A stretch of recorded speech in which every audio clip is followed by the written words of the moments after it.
Salut à tous, bienvenue, merci d'être avec nous. Eh bien, si vous aimez l'immobilier, vous allez être servi, on va en reparler. Rappelez-vous, on était l'autre jour avec Barnes à Morges et puis cette fois-ci, eh bien, on est un peu monté en altitude, on est à la Chaux-de-Fonds canton de Neuchâtel, où vous le voyez, eh bien, le climat est encore estival. On a beaucoup de plaisir d'être à l'inauguration de ce bâtiment qui s'appelle l'Îlot Vert. On s'en rappelle aussi, on avait été au Silo Bleu, ça c'était à Renan, et puis là on change complètement de couleur, on est sur le vert, et on a plaisir d'être à cette occasion avec Yves Battardon, responsable mise en valeur de chez nos amis Gérofinance et puis Régie de la Couronne, bien évidemment, sans oublier maintenant la Régie du Rhône. C'est pas pour faciliter la présentation, mais c'est comme ça, on va s'y faire.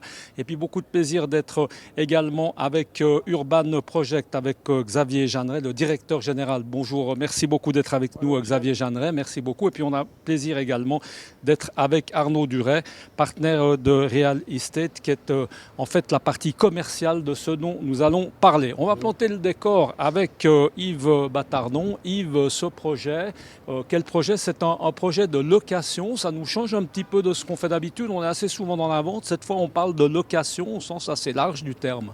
Oui, c'est un beau projet d'un immeuble de location. C'est un gros immeuble, on peut le dire, pour la Chaux-de-Fonds, puisqu'on y trouve 80 appartements et puis aussi une galette avec des surfaces commerciales, des bureaux, et puis aussi un parking important, un parking en sous-sol, une partie de parking public et parking privé.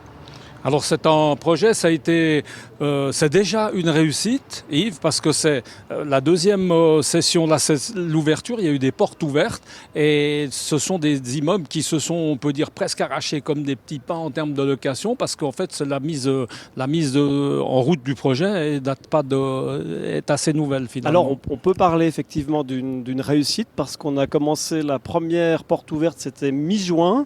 Et puis, dans les quelques mois, on a loué les 50 premiers appartements. On a actuellement 10 appartements qui sont pré-réservés. Et puis, il nous reste actuellement 20 appartements à louer, des 4 pièces et demie.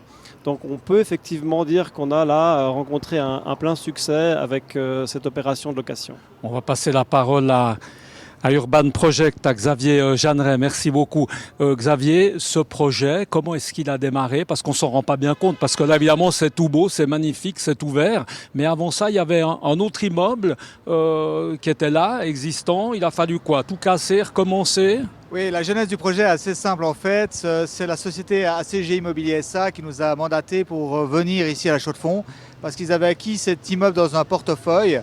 Et il y avait à l'époque un certain magasin qui s'appelait Top Type, qui appartenait à Magasin Coop. de meubles. Voilà, et qui malheureusement avait fermé ses portes. Et on a voulu au départ transformer l'immeuble. Mais l'immeuble n'était pas très très beau et d'une certaine vétusté. Et lorsqu'on est allé voir le service d'urbanisme, ils nous ont dit très simplement, Monsieur Jeanneret, ici les notes des bâtiments, c'est de 1 à 6. 1, c'est la cathédrale, et 6, c'est la niche à chiens. Vous avez 6. Donc on a pris la décision avec eux de repenser l'immeuble, repenser la barre, tout en gardant ce grande barre dans le cas de l'UNESCO, à savoir des grandes barres d'une profondeur de 26 mètres de large, donc une surprofondeur par rapport au bâtiment d'habitude. Et puis là, on peut le rappeler, on le voit sur les images du reste d'Alan Montilleri, on est en plein centre, hein, c'est important de le dire. On est quoi, plein centre de la Chaux-de-Fonds? On est au plein centre de la Chaux-de-Fonds, donc on a la rue parallèle à la rue Léopold-Robert, rue de Serre, le Corbusier est juste le bâtiment juste derrière, on a la tour Espacité à côté, et en fait on est le premier maintenant passage couvert en fait qui amène directement au pub et puis au reste de la zone d'activité centrale de la Chaux-de-Fonds. Et à mon avis, le Corbusier doit se retourner dans sa tombe, si vous me permettez, parce que quel immeuble en tout cas d'avoir osé mettre là au milieu, mettre comme ça du verre là au milieu d'immeubles plutôt, on le voit hein, sur les images plutôt anciens, ça a été contraignant par exemple? Alors, ça n'a pas été très très contraignant, c'est aujourd'hui, on n'a pas tout le monde adhère à la couleur verte, nous on adore, on est très contents nous aussi, de enfin ceci. moi aussi. Et c'est pas que l'espoir, mais ça donne aussi une tâche vraiment de modernité dans le tissu, du plan vraiment de l'UNESCO, hein, de patrimoine, hein, d'urbanisme de la Chaux-de-Fonds. On peut dire ce soir, donc c'est la soirée d'inauguration. Là, vous avez réussi à réunir un peu tout le gratin politique. Il y a beaucoup de gens, il y a beaucoup de gens qui adhèrent au projet. L'occasion de faire une petite fête, l'occasion de remercier évidemment les autorités. Je pense qu'à un moment donné, dans tout projet, il faut faire un arrêt sur image et se poser à un moment donné tous ensemble. Et je dois dire qu'on travaille tous dessus, mais on ne se voit pas forcément. Donc c'est plutôt l'occasion de partager un verre tous ensemble, ce qui est plutôt agréable. Intéressant peut-être de juste resituer un peu. Bien sûr qu'on a toutes les commodités, parce que quand on vend des appartements, ou qu'on les loue plus précisément, c'est vrai qu'on aime bien, quand on a des familles, on peut imaginer que tout est à portée de main. À la Chaux-de-Fonds, on ne parle pas tous les jours forcément de la Chaux-de-Fonds, on trouve de tout. Et tout est... Enfin, c'est une ville de 40 000 habitants. Hein. Oui, 40 000 habitants, 38 000 et puis Neuchâtel 35. Donc c'est toujours assez intéressant de requalifier le positionnement de Neuchâtel, une ville à 1000 mètres d'altitude. Donc le petit n'est pas forcément celui qu'on croit, c'est ce que vous avez voulu nous expliquer. Pas forcément, et après avoir passé quand même quelques week-ends ici et quelques jours ici, les gens sont plutôt forcément très très sympathiques. Et je dois dire que j'aime beaucoup la Chaux-de-Fonds personnellement. On va passer la parole à Arnaud Duret qui lui va s'occuper de la partie commerciale. Alors on le voit encore, du reste si on cherche un petit local pour Direct News à la Chaux-de-Fonds, des fois qu'on arrive un petit peu à bouger, à changer d'endroit. Racontez-nous un peu Arnaud Duret en termes de location. Alors juste là en haut il y aura un magasin d'alimentation un peu connu et puis en dessous c'est ça, il reste encore quelques surfaces. Oui tout à fait, il y avait plusieurs défis en fait, pour la partie commerciale. La première était de trouver un retailer food, chose qui était déjà faite quand on est arrivé avec brio. Et puis il y avait surtout 2200 mètres carrés de bureaux. On s'est dit que vu la situation et le taux de vacances général en Suisse, ça allait être un petit peu compliqué. Et puis après plusieurs recherches et plusieurs négociations, on a été ravis d'avoir pu conclure un bail avec un monolocataire de qualité, puisqu'il s'agit de l'État de Neuchâtel, sur une longue durée. Donc ça a été très agréable.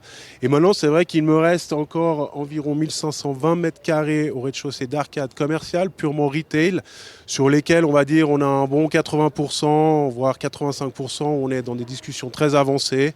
Ce qu'on espère donc pouvoir avoir un immeuble complet et totalement loué d'ici le début de l'année prochaine. Vous qui faites toute la Suisse romande, de louer ici à la Chaux-de-Fonds, le marché en fait de la location d'arcade commerciale, il est comment si on devait le comparer? Eh ben, typiquement à Neuchâtel, par exemple, le fait de devoir quand même monter, parce qu'on est à 20 minutes de Neuchâtel, on n'est pas loin. Hein. Alors, de manière très objective, la Chaux-de-Fonds n'est pas forcément une ville qui est orientée très retail. Néanmoins, on a beaucoup de services pour toute la population. Vous mentionnez avant un bassin de 35 000, 40 000 personnes. Donc, on a besoin de services. On a besoin, ces gens ont besoin de pouvoir s'amuser aussi. Donc, on trouve toujours, je dirais que chaque marché a son locataire. Il suffit de le trouver et il suffit d'aller le chercher. Voilà, c'est ça le message. Merci beaucoup, messieurs. On va continuer. Vous restez avec nous, Yves Battardon, un peu le fil rouge de ces reportages ici en direct, on le rappelle, de l'îlot vert. J'allais presque dire l'îlot bleu, mais il n'est pas du tout bleu, il est plutôt vert, plein centre de la Chaux-de-Fonds. Merci beaucoup, messieurs, d'avoir été avec nous. Et puis nous, on va se retrouver pour une petite visite guidée d'un 4 pièces et demi. Encore l'un des appartements qui reste. On le rappelle, il en reste à peu près une trentaine. On va vous donner tous les renseignements. Ça va se passer tout à l'heure sur cette antenne de Direct News. À tout à l'heure. Ciao.